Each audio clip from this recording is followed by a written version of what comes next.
Hello students. So we have done with the functioning of stomata, that is opening and closing of stomata.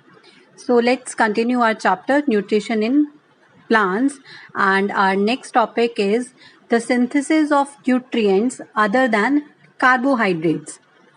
There are some other nutrients that plants synthesize, or how do plants synthesize those nutrients? Those nutrients are proteins, fats.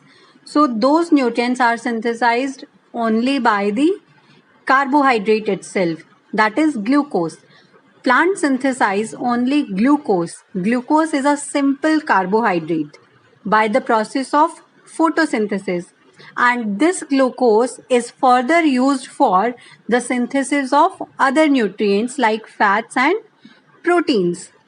Now, there are some complex carbohydrates and fats synthesized from simple carbohydrates, as simple carbohydrates are converted into fats and complex carbohydrates and proteins.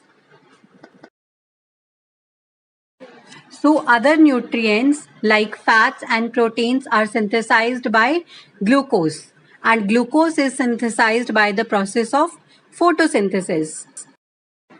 Now, plants need nitrogen for the synthesis of protein, as nitrogen is present in abundance in gaseous form in air, but plants cannot use this free nitrogen.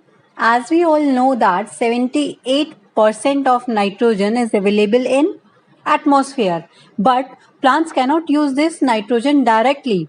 They have to convert this nitrogen into nitrate form, and that nitrate form is absorbed by the root itself. Now they can absorb only the nitrate compounds along with the water from the soil.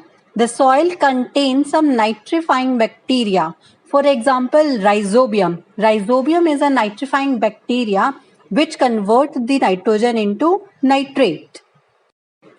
Now, these bacteria prepare nitrate compounds from nitrogen and enrich the soil with nitrates. Farmers add nitrogen-rich fertilizers like urea and ammonium sulfate to the soil to increase its fertility. Farmers uses this nitrogen-rich fertilizers to increase the soil fertility. Now the question arises is how do fertilizers increase soil fertility? Nitrogen rich fertilizers provide nitrogen to the soil in the form of nitrates, and plant obtain nitrogen from soil and use it for protein synthesis.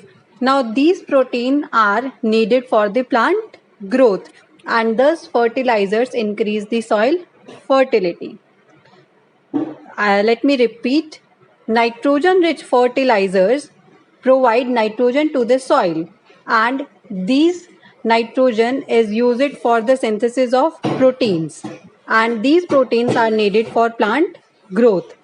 Thus, fertilizers increase the soil fertility.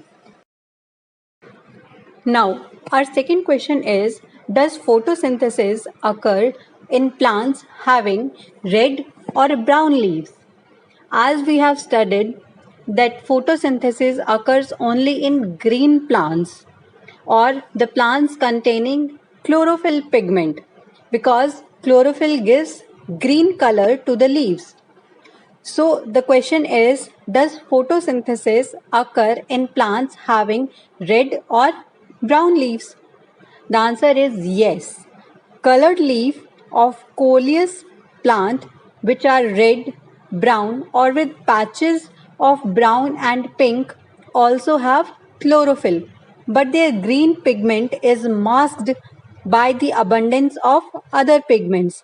Therefore, such colored leaves can also carry out photosynthesis, as coleus leaves are red or brown in color or with patches of brown and pink, but coleus plant also contain the pigment chlorophyll, and chlorophyll is used in the process of photosynthesis. So, yes, plants having red or brown leaves also do photosynthesis.